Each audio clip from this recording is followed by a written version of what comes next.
Today, I am talking about the Lunchly controversy and why, in reality, I don't think Lunchly would ever really have worked out long-term as a real competitor to Lunchables. So for those of you who don't know, Lunchly is a new product, which is obviously intended to be sort of a competitor to Lunchables, which has been launched by some big-name influencers, KSI, Mr. Beast, and Logan Paul. However, they have already run into some controversy, honestly, within, I feel like it's the first few weeks of launch. I'm honestly not sure exactly when it launched, but there have been a lot of problems. So in particular, there is an issue with mold. A lot of people have been sharing online images of these Lunchly packages, which are, just infested with mold, particularly in the cheese. There's a really funny one on Twitter where someone says, I'm going to open one every day until I find mold. Day one, here's the results. And of course, it's an image of the Lunchly that has mold in it. Likewise, creator Rosanna Pansino made her own video about this. And she, surprise, surprise, also found that hers had mold in it. And this is one that she had recently ordered and said that it had a best by date of months into the future. So of course you would not expect that it would have gone bad by this point. Obviously also there are some people pushing back on this slightly and saying, obviously this is probably not going to be happening to all of them. And obviously also the reality is that it's very likely that this issue is not necessarily an issue specifically with the food itself, but potentially an issue with the packaging. Because you can see in some of these photos that people have, peeled back the packaging and they can see that the seal was not glued on tight, not glued on properly. So there was probably a flaw with the manufacturing of these Lunchly lunches, which was then causing it to obviously mold a lot more quickly because they're just not sealed properly. Now that said, I want to talk a little bit more about why this project was never really going to work out long-term as a healthy alternative. And the first and most obvious one is these are not actually any healthier than Lunchables. They are functionally just Lunchables. I cannot emphasize this enough. When you look at the nutrition facts on the website, they have a whole us versus them section where they compare their main products to the competition, namely Lunchables. So they have 3 varieties right now. There is a pizza, there is the turkey cheese stacker, which is, like turkey cheese crackers, that sort of thing. And there is nachos, right? And all of these, they have comparisons for their version versus the version from Lunchables. And when you look at these, all of the comparisons that they make are comparisons, obviously, where they are trying to look good. So they're trying to frame these as a healthier alternative, right? So typically what you see when people are looking to have a healthier food, they wanted to have fewer calories, they wanted to have more protein, they wanted to have more fiber, etc. Sometimes, depending, of course, on your dietary preferences, you might see people who dislike carbs or dislike fats. So maybe they're also trying to reduce carbs or fats in some way. So here are the 4 points of comparison that they have selected for Lunchly. Those are protein, calories, electrolytes, and sugar. 4 categories: protein, calories, electrolytes, and sugar. So if you look at the protein comparisons, the proteins for Lunchly are basically in all cases almost the exact same as the Lunchables. I honestly don't know why they bothered with this comparison because it's such a nothing burger. There's basically, the exact same amount of protein. When you look at the turkey stackums, it's 11 grams for Lunchly or 11 grams for Lunchables, right? So the exact same. When you look at the pizza, it's 12 grams for Lunchly or 13 grams for Lunchables. Again, almost the exact same. Why are you even bothering to compare? And of course, it's also even slightly less. Not a great comparison, again. And then when you talk the Fiesta Nachos, you're looking at 9 grams of protein versus 7 grams in the Lunchables. Slight advantage there. Yes, that is a minor advantage, but we're talking about 9 grams of protein. We're not actually talking about very much protein. And we are talking about the Fiesta Nachos, which of course are the lowest protein overall of all of these foods. So comparing on protein, no point. There's no benefit to comparing on protein because you don't have any advantage here. Now, likewise, going and comparing on calories. So for the turkey stackums, you're looking at 230 in the package for Lunchly versus 310 for the Lunchables. Obviously, that looks like an advantage there, a bit lower on calories, great. When you look at the calories for the pizza, it's 360 versus 390. Okay, at that point, you're talking about a much smaller difference. Maybe it's not, it's roughly equivalent. It doesn't matter that much. And when you talk about the nachos, you're looking at 360 versus 450. Okay, again, this is a decent difference. However, an important thing to factor in here is that raw calorie data on its own does not mean very much. And the reason for that is very simple. You could just eat less. You could just have two products that are equally bad for you. And you could make one of them twice the size of the other. And you could say, look, this one has twice the calories and this one has half the calories. And the reality is that that doesn't matter because you are still looking at a food that by ratio has the same macros, has the same negative values. Basically, all you're doing is saying, hey, what if you ate less, right? And of course, people are not necessarily going to eat less. People eat a certain number of calories per day based on their expenditure, based on their metabolism, and how much energy they need and how hungry they are, right? What you want is not to necessarily be telling people, hey, just eat less of the same stuff, which of course can be a valuable strategy if they're trying to reduce calories, but also means potentially that they're going to be hungry, right? What you really want is somebody to be eating better ratios of the macronutrients that they eat. So that would mean basically, again, typically more protein, typically fewer carbs and fewer fats. And so because there's no real comparison in terms of the raw weight of these packages, I honestly don't really know if there's really much of any real difference here calorie-wise. You're talking about roughly similar foods, you're talking about roughly similar combinations, so realistically we'd expect these products to be pretty similar in terms of calories. And when you look at the comparisons, basically all of these, Lunchables versus Lunchleys, well, basically it's okay, you've got some kind of food, you've got some kind of drink, and you've got some kind of dessert, snack sort of thing, which is usually like a bit of candy, right? You could very easily do something where, say, for example, you have the Lunchables, right? Certain amount of food, certain amount of drink, certain amount of candy, and then basically you just swap it for a smaller piece of candy, right? And then functionally, you're cutting out some calories, but you're not changing anything else about the whole Lunchables concept, right? You're not functionally changing the percentages very much in terms of the macronutrients, while still, of course, managing to cut out some calories. So, by raw comparison, these calorie counts do not necessarily tell us the full story. What I would like to see instead is the actual percentages of the macros of each macro contribution to the total calories and how those are different. And we'll talk about that in a minute, but first I want to address the other two claims here, electrolytes and sugar, right? So electrolytes, basically the whole thing here is that they have swapped out the drink for Prime, which is Logan Paul's special drink that he sells. And the whole thing about Prime is that it's supposed to be a low-calorie hydration drink that includes electrolytes. So basically sort of like a light version of Gatorade. And so, of course, they are comparing this to basically like the Capri Sun or the Fruit Punch or whatever that you get in your Lunchables, which, of course, does not contain electrolytes. And so, of course, this is going to be a clear victory for the Prime. So you have, basically 400 milligrams electrolytes in Lunchly versus 55 for the Capri Sun. And that's basically the same across all of the meals, the pizza, the Stack'ems, and the nachos, right? So that's basically the same for all of them.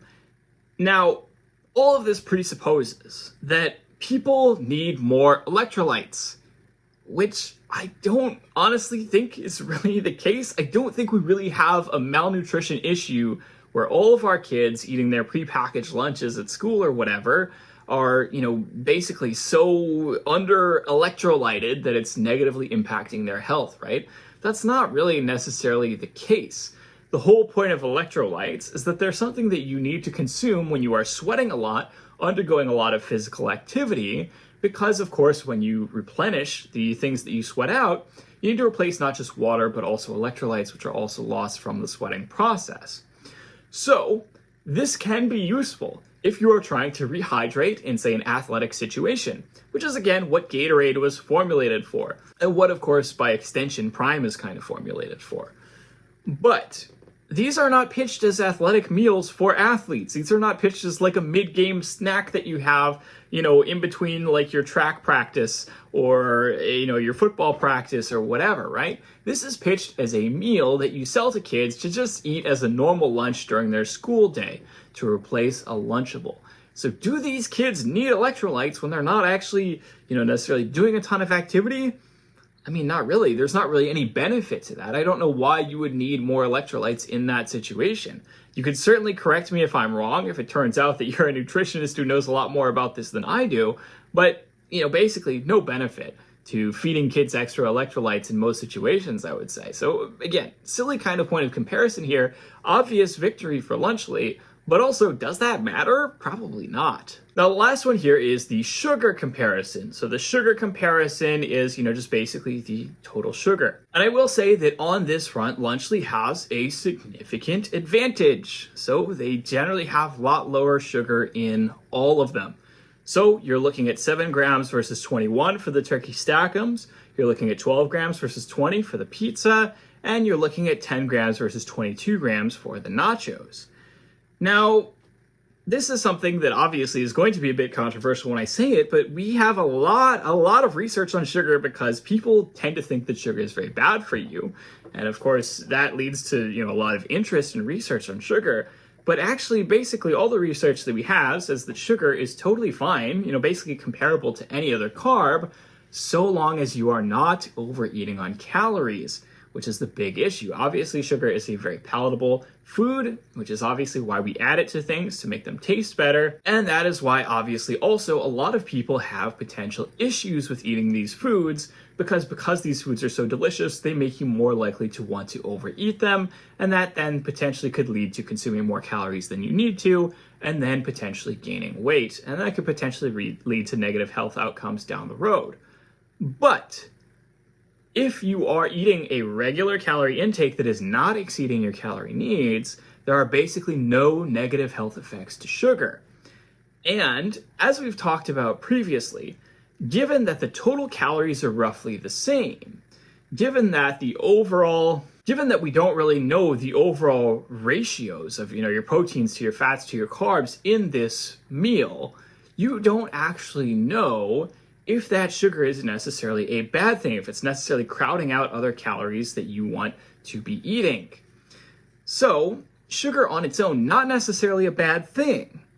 And so while again, clear victory for Lunchly on this front, this is again a metric that may not actually be meaningful or useful at all whatsoever. So now that I've been talking about how really the most important thing is sort of the ratios of your various macronutrients more than anything else, more than the total calories, more than the weight, the protein, so on, what do the ratios look like to compare them? Well, I went ahead and plugged the numbers into MacroFactor, which is the diet tracking app that I use, so that I could easily compare the numbers. So what is it that you typically want to see in a meal that you consider healthy? Well, as I've discussed, in general, you want to have a good amount of protein because protein helps support lean body mass. And of course, protein is also very filling, which helps to regulate your hunger. You typically want to see that a food has about 30% or more of its calories coming from protein if you want to consider it just a healthy standalone meal on its own. And then you want the remainder of those calories to be split up between fats and carbs. Doesn't matter too much, so long as overall the protein has that ratio as being a significant enough contributor in terms of your calories. And then you also ideally want to include some kind of fiber, right? You want to have some veggies, you want to have some fruits, you want to have some beans, whatever. You want to add some fiber in there as well, because fiber is also A, has health benefits for you, and B, helps to regulate your hunger levels over time. So when you talk about a typical healthy meal, you want it to be basically high in protein, high in fiber, and then the rest of the calories can come from fats and carbs. And of course, you just don't want to eat too much of it. And that's basically it, right? Those ratios are the most important thing in terms of a food being healthy. So, have these changes that they made, Lunchly compared to Lunchables, really made any difference? Well, the answer is no. Not at all. Zero, almost no change. When I look at the comparison for the nachos, for example, roughly the same calories, you've got roughly the same protein, very slightly, again, like 2 grams more of protein, But overall, you're looking at 10% of its calories coming from protein versus 8% for the Lunchables. You're talking about 2% when, like the total should be about 30% plus, right? That's what you should want if you want to have a healthy meal. And then accordingly, the nachos are a little bit lower in fat and a little bit higher in carb. But again, very small percentages does not matter. Next, the Stack'ems. I will say this is the healthiest, probably, of the three, quite honestly. It has about 20% of its calories from protein, which almost gets close to being something that you could consider healthy. And that is a little bit better than the 15% that you get from the Lunchables. But again, doesn't matter that much because we're still not talking about very much of a difference, just a few percentage points. And the pizza, as I noted before, the pizza actually does worse. It has less protein. It has 13% compared to 18%. And again, no real difference meaningfully on the fats and the carbs. And this is also, of course, completely sidestepping the topic of fiber because neither Lunchables nor Lunchly have any real fiber in them. No real fruits or veggies. You're still just talking about a relatively unhealthy ratio of macros and no real significant contribution in terms of micronutrients or fiber. I have to also add that another big selling point that I've seen advertised from the Lunchly guys is basically that they're using, natural ingredients. They're not using a ton of additives, etc. And I respect that whole idea. I respect that push, right? To have more natural ingredients, which are likely to be a bit healthier for you. But that has to be done within the context of having the right macronutrient ratios. And if you don't have the right macronutrient ratios, it doesn't matter. The food is not meaningfully healthier. I would also like to go back to the common criticism that is made when you talk about somebody who's trying to disrupt an existing industry. So a really classic example is when Elon Musk bought Twitter. So when Elon Musk bought Twitter, he assessed that basically there were all these issues with it, and he could fix it because it was being run by liberals who had all these ideological, changes that they were making that was making the site hostile to conservatives, and that was causing problems, right? And basically he came in on the premise he was going to, clean up the stuff, he was going to throw out all the bots, he was going to, fix the bias, whatever, and it was going to be a way better site and it was going to be more profitable, etc. And what he misunderstood about this situation is that Twitter was, before he purchased it, not run by liberals with a biased, approach in that direction. It was run by practical people who were trying to make a profit. And so basically all of their decisions were, just designed around that end, trying to make a profitable, good website. And so when he came in and started, messing around with stuff, that just ended up making it less profitable, less good. A lot more bots ended up coming on. Advertisers ran away because the content got a lot more hostile to them. And as a result, Twitter has basically just gone down in popularity, in usership, and of course in revenue significantly since Elon bought the platform. So a really good tweet that summarized the situation is this one from Sean, who says, Musk's basic problem is that Twitter was not being run by lefty SJW types surpassing free speech. It was run by business people who were trying to make money. With the same aim, he's just going to end up trial and erroring his way back to their exact policies. And, basically the same can be said about anybody who attempts to disrupt an existing industry. Often they will come into the industry not being fully aware of how it works, and they'll kind of say, oh, there's all these problems with the industry, I want to fix them. And then ultimately they'll end up, basically trial and erroring their way back to discovering that actually the reason why things are that way was for a very good reason, which is because it prevents much bigger issues from happening. And in particular, when I look at what Lunchables does, right, the whole concept of Lunchables is like, hey, you make a quick, ready meal for children. It's relatively cheap. It's extremely standardized in terms of the presentation, the ingredients, etc. It has a really long shelf life. And so, of course, it works really well for that specific niche, which is just, selling something that kids can use to eat for their lunches. It doesn't necessarily have to be the healthiest thing in the world. And the Lunchables, versions, combinations that they have put together are things that have been made, built, engineered over time by food scientists, people who are employed by these big corporations who try to come up with, okay, what is the most optimal way we can put ingredients together to create a product that is going to suit this need. And of course, Mr. Beast, KSI, and Logan Paul are just frontmen, right? They're just trying to sell a product. They're not food scientists. They could not be expected to, have a really, really, solid understanding of how to innovate on the Lunchables idea, because basically all the people who could know how to do that are already being employed by Lunchables every single day. The reason why Lunchables are designed the way they are is because that is the most optimum version of that product. You put a lot of preservatives into it because that avoids problems like the problem that they're already running into where they get mold from day one. Lunchables are designed to be somewhat modular in the idea that, like your kid puts together a meal, right? They don't just like eat some ready-made thing. It makes you feel good in the same way that originally they used to make cake mix without the need to add an egg to it. And then, people didn't think of that as baking. So they, took the egg out of it and they said, okay, you've got to add one egg. And then immediately everyone's like, oh my God, I'm baking something, right? Like that's the whole thing there. It's making your kid engage with their food. And to have these kinds of modular foods that your kid puts together, so this limits the kinds of stuff you can do, right? Like you can't make modular stuff that you put together and also make that like a stew, for example, right? And so that limits, basically what kinds of macros you can put into a product like this. And this is why very often you're going to aim for things that are a little bit higher carb, a little bit higher fat, not so high on the protein. So this is the thing, right? Like you could try and make a version of Lunchables that has, more protein in it. You could try and make a version of Lunchables that has more fiber in it. You could try and make a version of Lunchables that is genuinely a lot more healthy. But this would require you to very significantly change the structure of what Lunchables is. You would need to rely on foods that go bad quicker and are not as easily preserved.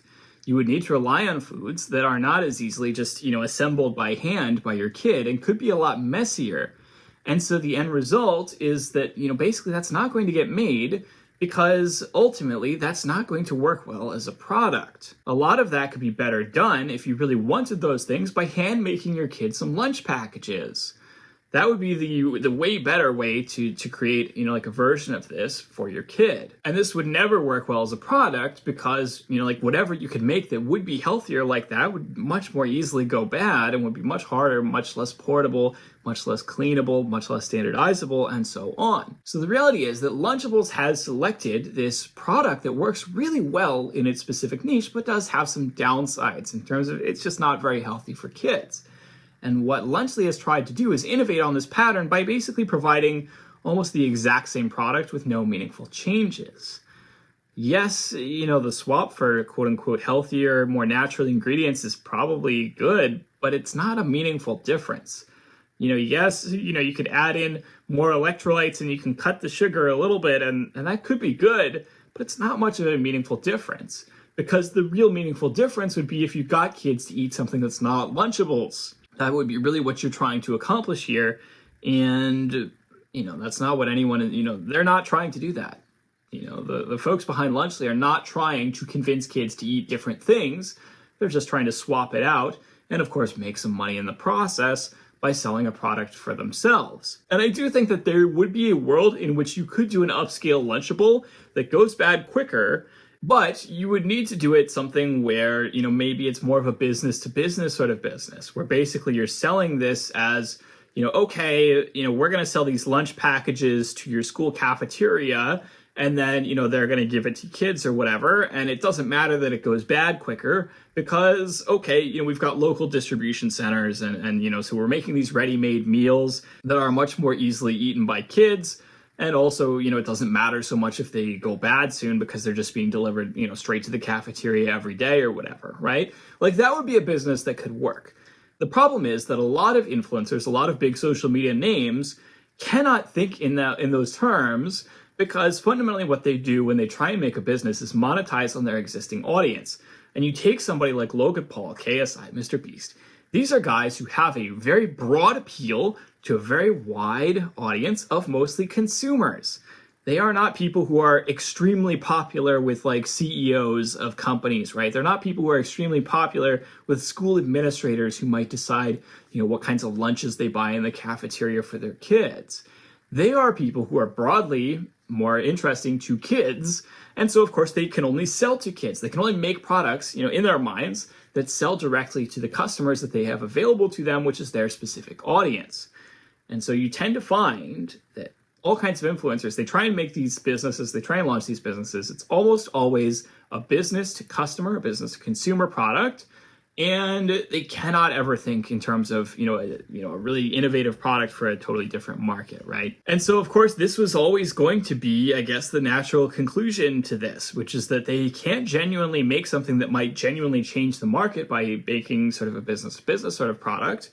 And they can't necessarily really improve on the product very much on its own because, again, Lunchables has figured out a pretty solid pattern here.